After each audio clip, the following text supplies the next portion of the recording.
समोरच्या व्यक्तीचा प्रचंड राग आलाय. ती व्यक्ती समोर दिसली तरी अंगाचा तिळपापड होतोय. असं वाटतं जाऊन पाण उतारा करावा, पण तरीही मी काहीच का बोलत नाही. हेच सुरू आहे ना डोक्यात. मग अशा वेळेस काय करायचं ते शांतपणे ऐक. मुळात राग येणं हे जरी नैसर्गिक असलं तरी राग हा समोरच्याला नाही तर तुला मारक असतो. त्यामुळे ह्या रागामुळे तुझी चलबिचल होते. तू अस्वस्थ होतोस, पण समोरच्याला काहीच फरक पडत नाही हे तू विसरतोस. चालताना दगडाने ठेच लागली म्हणून त्या दगडाला आपण दोष देत नाही ना.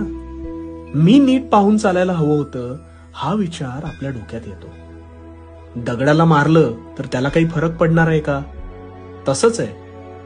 त्यात तुझीच ताकद वाया जाईल. म्हणून तुझं रागावर नियंत्रण हे असायलाच हवं. राग आला तर हक्काच्या व्यक्तीवर व्यक्त हो. अशा वेळी दीर्घ